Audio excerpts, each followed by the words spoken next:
Well, as mentioned earlier on, eNCA is taking a closer look at challenges with the country's modes of transport.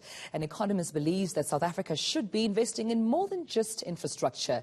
But for more on this, Ofensa Mokoena joins us to tell us more, and he's a transport economist. Mr. Mokoena, thank you so much for your time, and good morning to you. Now, where do you think government is missing opportunities in as far as transport infrastructure is concerned? Well, thank you and good morning. The point of departure is, the reasons for investment. So if you look at our investment pipeline, much of it is oriented around the road infrastructure. And yes, that's a very good thing. However, the opportunities that we've been missing over the past, let's say, 20 years are more related to connecting the infrastructure that we're investing in with the value chains that derive value from that infrastructure. And that is where we're actually missing out. We're missing out on investing in the network that is required and not just the stretch from point A to point B. Yeah. So you could look at regional airports. We could talk about special economic zones and their relationship with transport terminals, intermodal freight terminals, and intermodal public transportation facilities. Now, if we do not heed the call that you're making right now in terms of investing in value chains, the supply chains that are obviously integrated with, transport infrastructure, what are the consequences? Because already we're seeing, South Africans driving with their potholes. We're seeing already roads eroding. But where do you think the danger is if we miss this opportunity? Well, this is what's happening. What's happening is that we are already experiencing the dangers of silo decision-making from 10 years ago.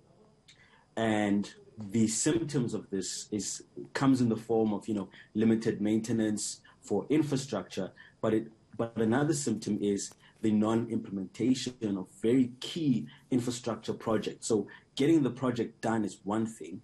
The other thing is ensuring that the financial arrangements are secured.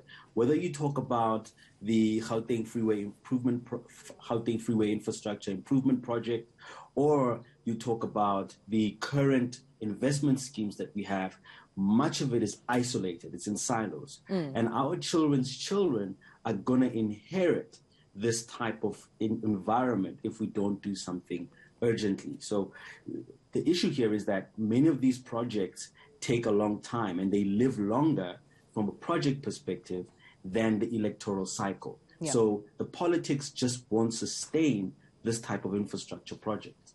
Interestingly, we've also heard government, Mr. Mokoena, talking about how it's important to have resources to maintain our roads and our infrastructure. I mean, I suppose that's why to this day the issue about SANRAL is still a contention of debate. Government saying they need to raise these funds to ensure that we do have roads that are well maintained and that are safe to use. How do you advise government to raise these funds? Because we're talking about the issue of politics as well as governance, but also when we talk about financing and resources, how can they, I suppose, gather those resources and also raise some of these funds to invest? Well, the truth is that our government does raise a substantial amount of money from the transportation sector. The challenge, however, is the extent to which the money that's raised from the transport sector is ring-fenced for transport-related investments. And that is where the first challenge is. The second challenge is whether we are capable of raising additional sources of funding.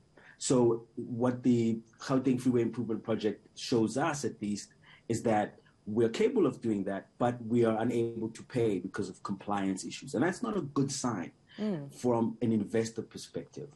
But when you zoom out, the real opportunity comes from justifying investments from or based on the returns on the value chains that they are attached to.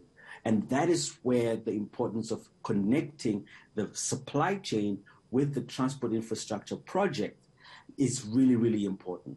Yeah, and before I just let you go, as you're talking, I'm just curious to know if there are any international examples where, I suppose, global communities are using these trends in transport infrastructure, integrating their value chains, which you think South Africa can learn from, which have also proved to be quite sustainable. Well, I can give you two examples from one country. Yeah. Let's look at India, for example. India has massive population and it has very interesting industrial development programs. But what is interesting about the industrial development programs is that they have chosen to invest in a transport network that connects major cities in India and the industries around those cities. And that's the focus. It's deliberate, it's on purpose. Russia is in the same trajectory. What they're doing is they're investing substantially in a complete overhaul of their railway networks. And at the heart of this is to connect the industrial centers with each other. And that's the point. The point is to circulate industry between the value chains. And there is no way to fail if you can actually get something like this right. So we are on the right track in terms of special economic zones, but we're not on the right track in terms of how we're connecting Musina Makado and Durban Port. That entire line, it's not about point A and point B. It's about adding value in between so that when we export a higher value product than a raw material.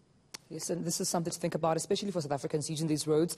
This morning, thank you so much, eNCA Mokoena, for joining us. That's our transport economist, just highlighting how an investment into our value chain very well integrates into transport infrastructure, something for government to consider.